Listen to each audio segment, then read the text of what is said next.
Assalamualaikum warahmatullahi wabarakatuh. Okay, my name is Muhammad Syaahiir bin Muhammad Rizwali. So in this video, I'm going to present my video presentation of assignment 3 ELE232. Okay, next. Okay, let's meet the question. Say, okay, this question asks us to find four things, which is number one is the drain current IDQ. Okay, number two is the DC gate source voltage, which is VGSQ, and number three is the drain source voltage, which is VDSQ, and the terminal voltage, which is VS and VD. So okay, this is the circuit of the question. Okay, next. Okay, we go to the step number one. Okay, in step number one, we need to construct the transfer curve table by the given formula here. So the formula is ID equals to IDSS bracket 1 minus VGS over VP squared. Okay, from this formula, the value of VGS is already given. We use the value of 0, negative 1, negative 2, and negative 3. So we need to change this. We need to substitute this value into the formula, and then we can get the value of ID. Okay, after we get the value, in step number 2, we need to draw the transfer curve. Okay, this is my graph. Okay, as we can see here. Okay, the value that we get is 6, so I plot 6. I plot at 2.7, 0.7, and 0.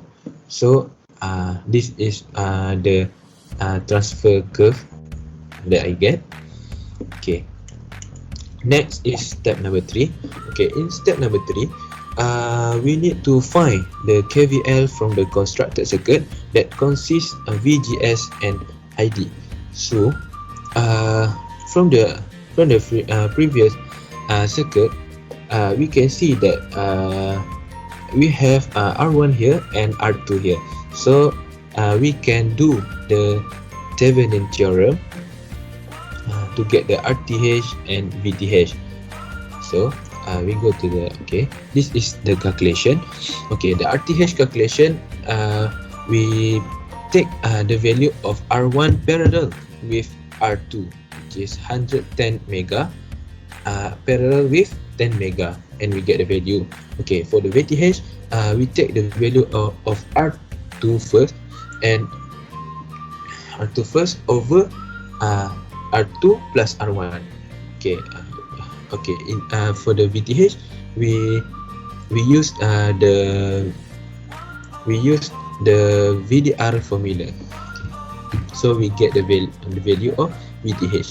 Okay, after that, we need to redraw the circuit and put the value of VTH and RTH that we get. So here, as you can see here. Okay, and then we do the KVL in this loop to get the VGS equation, because we need to find the VGS. Okay, so after that, in step number 4, we need to construct linear graph table based on KVL in step 3. So we take the equation that we get before to get the value of VGS. Okay, see here, the value of ID, we need to substitute the value of ID from 0 milli until 6 milli. So after that, we can get the value of VGS. Okay, in step number 5, after we get the value of VGS, we can draw the linear line.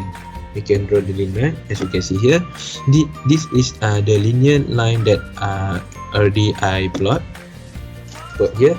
And after we draw the linear line and transfer curve, I can get the intersection here, and I can get the value of IDQ, which is 3.2 milliampere, and VGSQ, which is negative 0.75.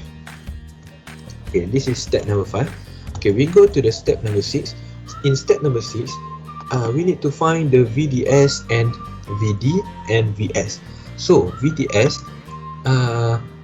we need to redraw the circuit because in the previous circuit there is no VD, which is voltage drain, and VS, which is voltage drain. So we need to redraw the circuit and put the voltage drain at the drain line and voltage source at the source line. Okay, and then we do the KVL here, and get the VDS. Okay, this is the value of VDS that I get. So as you can see here, this is the other method to find the value of VDS. But in this method, we need to find the value of VD and VS first.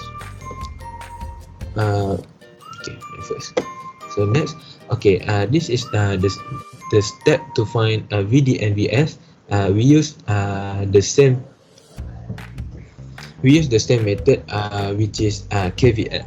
So as you can see here, the value of VD that I get is 14.24, and the value of VS is 2.4 volt. So okay, sorry, okay, this is the method that I mentioned before. So after we get the value of VD and VS, we can get the value of VDS using this formula, which is VDS equals to VD minus VS. So we can see here the value of VDS that we get is just the same. Okay, I think that's all for me. Thank you.